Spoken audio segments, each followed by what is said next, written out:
Hey y'all, as promised, we are making our Snickerdoodle Frosting today. This recipe is so flippin' good, you guys. I know I say it all the time, are gonna love it, but you really are. It is a Swiss meringue Snickerdoodle Frosting. Now, don't click off because you heard Swiss meringue frosting and you think it's too hard. I am going to walk you step by step in this frosting. And I promise you guys, once you make this once, it's probably going to be your frosting of choice. And you can make it in all flavors. But today, we're making it specifically for our Snickerdoodles. So let's get started. Okay, you guys, let's get started with this recipe. So there's 6 ingredients. We've got egg whites, brown sugar, butter, cinnamon, a pinch of salt, and vanilla. So I'm gonna start with separating these egg whites. Now, there's a little tool I think you can buy now, and it's a lot easier, so I'll put a link to that in the description if you don't have one, and this kind of intimidates you, don't let it. And also, for the love of baking, do not throw away the yolks. We can make a creme brulee, which recipe's in the cookbook, so just don't ever throw away your egg yolks because that is a great recipe, that creme brulee. Also, I think I make that cinnamon creme brulee. Yeah, I did. So that's what's in the cookbook. Try that recipe and let me know what you think. Anyways, I'm going to tilt this camera, let you watch how I like to separate my egg whites. You do it however you want to. And then we're going to move to the really important part of cooking these egg whites with the brown sugar. Okay, so I got to first give a shout out to my mother-in-law, Joyce. Now, is that not the best sites you've seen today? Those are farm eggs, people. Shout out to my mother-in-law, Joyce. She always seems to take care of me. Well, I actually got to give a shout out to my father-in-law, Jim Ball, because he actually is the one that tends the chickens. But Joyce always makes sure and brings me a batch of them. So anyways, let's get rolling. But shout out to my father and mother-in-law. I love them dearly. So, okay. So what I'm going to do is I just kind of like to crack it on the side and then just kind of use my thumb and just kind of just go back and forth with my yolk. Now, if you want to get the little tool, by all means get it. It's a lot easier. It's probably smarter, but we just don't want any of that yolk in our egg whites because then we're going to struggle. So then I put my yolk over here. Now, I do that because I'm going to use that in a recipe for creme brulee later. And then I dump that egg white in another bowl. So the reason I do that is because that way if I happen to mess up, which I do often because I get in a hurry, I don't just get yolk in the whole thing. So I do one egg at a time and then put it over there in that one. So I'll do one more for you guys. So I just kind of crack the side of it about middle, put my thumb, kind of make my way around it, and then I just kind of plop it back and forth just like that. You can try it. If you don't like it, don't worry about it. I don't know. I've just always done it that way, so that's that. Dump that one in there. Dump my egg white right in here. Perfect. 2 down, guys. 4 to go. Okay, you guys. So I've got my egg whites separated out. That's the hardest part, I promise. So now y'all know I am a weigher. So make sure you have your scale. It's just more efficient. And it's honestly easier. If you've started using, you know, it's so much easier and less cleanup. So I'm going to go with a really dark brown sugar. And the reason I did that is because I started with a little bowl and it wasn't big enough, so I had to put another. So anyway, I like the dark brown sugar. It's richer. If all you have is like the light brown, which I think here's some light brown, I got out of that, but if that's all you have, use that. It's fine. It's just not quite as rich. But anyway, we're going to use brown sugar in this. And of course, the recipe is in the description as well as the other tools I like to use in this little recipe. Links to those to make it simple for you guys. But there's my brown sugar. So there we got 2 ingredients. Now, this next part I'm going to do over at my stove. So I'm going to kind of tilt it up. So I'm going to go over to my stove and do this. Now, this is where people get nervous. They're like, oh, I don't know how. You got to have a thermometer. I will put a thermometer link to Amazon. A cheapie. It's a cheapie. Just grab one of those or grab one at Walmart. But it's imperative that you That's the word of the day, imperative. Me and my husband, oh, I won't go on that. But anyway, the word of the day is imperative. Anyway, it's imperative you have that thermometer. And I'll tell you why. Because we are looking for a specific temperature. If we don't get it to that temperature, or even if we go too long, we got a whole nother set of issues. So we are definitely wanting to look for somewhere between about 150 to 160, 155-ish is the temperature we're shooting for. Now, let's go over to the stove so I can show you how I like to do this. Okay, first things first, I'm going to take my stand mixer bowl, my big one, and I'm going to go ahead and add in my egg whites and my browned sugar. That's all I'm going to do. Just dumped it right in there. Got it right there. Now, I've got a pretty big boiler. It's an old one of mine, but it's pretty big. And I put like 1 inch to 2 inches of water in the bottom. And I'm going to go ahead and crank it up to like medium high. I want it to start boiling like a low simmer boil, but you know, not a big heavy boil. So I'd say like mine goes all the way to 10. I put it on like 7 or 8. So then I like to just set my pot just like that. Simple. Now, it's going to take a minute. So, okay, you guys, sorry about that. I had to adjust my camera so y'all could see it a little better. So I like to get my whisk and I like to just kind of whisk it together. Now this takes a minute. So don't get in a hurry. Just dig in and find your patience. I know how hard that is, trust me. So anyway, I kind of whisk it and then I'll kind of just let it sit there for a little bit. Now, again, make sure you have your thermometer handy and we'll start checking it. Well, you'll start seeing that sugar dissolve and it gets real thin and runny, but we're not close yet. So I just kind of want to show y'all just kind of what it's looking like as we go. Okay, I'm going to give y'all one more little peek here. So see how it's starting to get a little more thin? That sugar's dissolving. It's getting, I bet you we're probably about 120-ish. Let's see here. Oh, actually we're warmer. See, that's what I say. So we're 130, 131, 132, 134, 135. So we're back and forth there. So about 130, between 135 and 140. Again, we're looking at somewhere between 150 and 160. I kind of like to lean towards the 160, but not much hotter than that. I just hate saying 160 because then it can jump to 175, 180 real quick too. So just somewhere like I said, when I get to this point, I try not to walk off because I'm really watching my degree. So it's 142, and I'm just kind of stirring it, making sure it's good and dissolved. I don't want it to start sticking to the sides, so I'm just kind of stirring it with my little whisk. Okay, let's check it. It's good and thin. It feels good. Okay.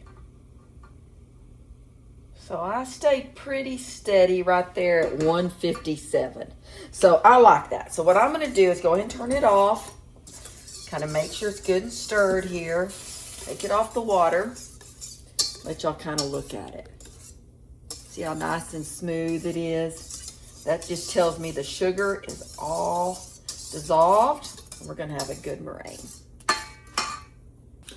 Okay, you guys, so now I transferred it over to my stand mixer and I'm going to use the whisk first. So we're going to switch to the paddle here in a little bit when we add the butter, but right now we're going with this. And we don't have to let this cool. Like I usually maybe let it set for like 2 or 3 minutes before I crank it on, but it doesn't have to cool down like it does before we start adding the butter. So anyways, I'm going to go ahead here in just a minute. Let me go ahead and get my rubber spatula here. I want to scrape down the sides and make sure it's all on the sides before we start mixing. So, and you want to, it is good and hot, obviously. So you want to make sure you don't turn it up high right off the bat and splatter it all over the place. So I'm going to just start with low. And this just takes a minute. So I'm going to let you follow along so you can see what we're looking at. Now, I might cut out some of the boring parts, but you just feel the steam coming off. So,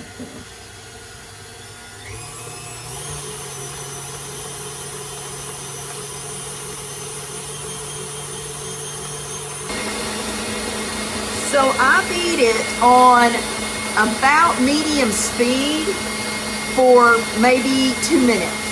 And then I cranked it up to high now because what I'm looking for is a stiff peak. So, and I'll show you what that looks like as we get a little bit closer.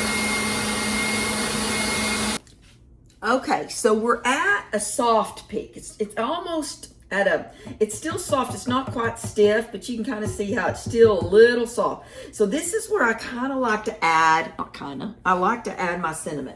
I would prefer to have it right now than as opposed to when I add my butter. So I'm going to go with about a teaspoon. Now, I wouldn't suggest going much more than a teaspoon. I mean, maybe a smidge more, but again, cinnamon's a strange little component to desserts. I mean, it's not one of those where if 1 teaspoon's good, 2 is better. It's not like that. Y'all probably heard me say that before.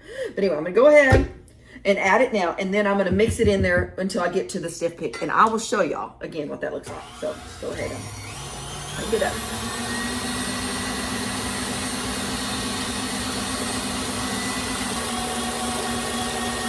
Okay, so I've had it going for a couple more minutes. It is almost there, and I'll show you what that looks like. Because you don't want to go too long, but you dang sure want to go long enough to get to that point. So,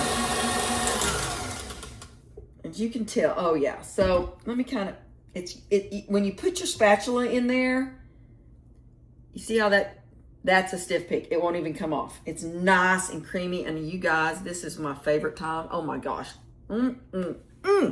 So good. Who even needs butter? Well, we do, but anyway, oh my gosh. You got to try a taste of that right now. Oh, so good. Okay, now the next part, I feel like sometimes I need to tilt it up. So the next part is important. It's vital, in fact.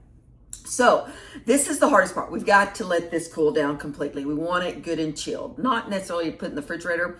Sometimes what I'll do is I'll take my little pot that I had boiled it in, add ice to that, and then just set that in, and it just kind of helps speed along the cooling. But we do not want to add the butter yet. It's room temperature. I set that butter out early this morning. It's room temperature. I don't want to add it till this is nice and cool.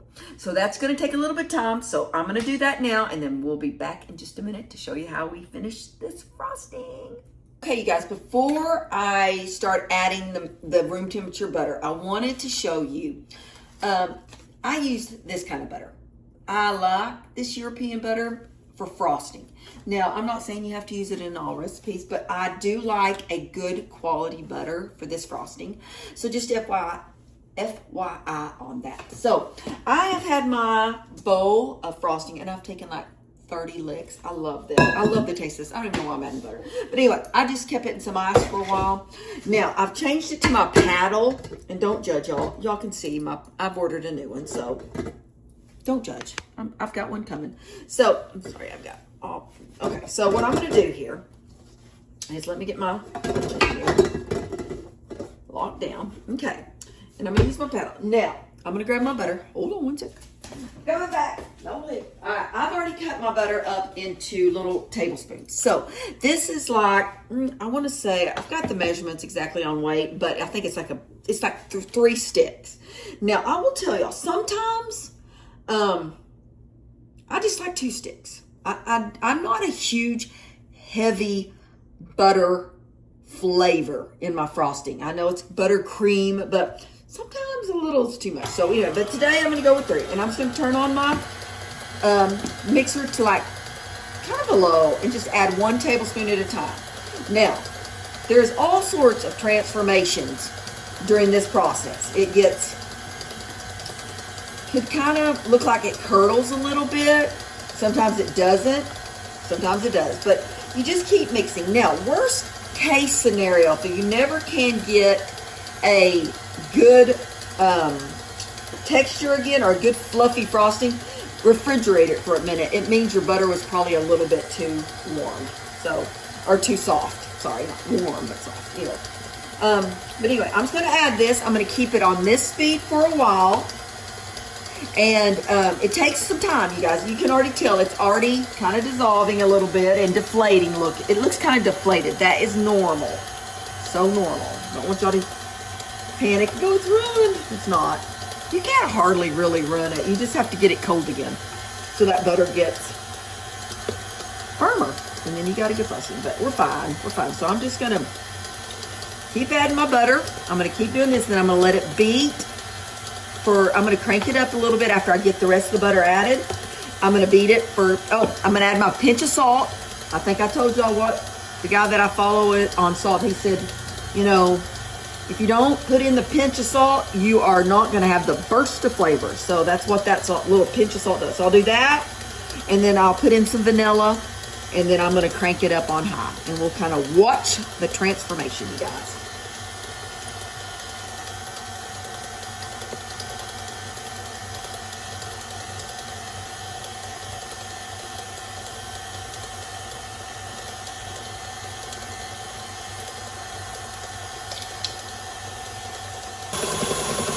Okay, you guys, I've kind of cranked it up a little bit. It kind of went through kind of a soupy stage. It's still kind of there. I'm gonna keep letting it roll on about medium. I can already tell it's starting to kind of take its shape. So it just takes time. So don't give up on it. I'm not there yet, and if I don't feel like here in a little bit, it gets a little bit firmer, then I can refrigerate it for like 5 minutes. It's crazy what that does, and then it just whips right up. But you saw me put in the vanilla, you saw me put in the salt. I typically like to use a vanilla paste, but I was out, so I had to go with the extract. But if you have vanilla paste, and I will put my favorite vanilla paste that you know what, I think I have an empty jar I can show y'all.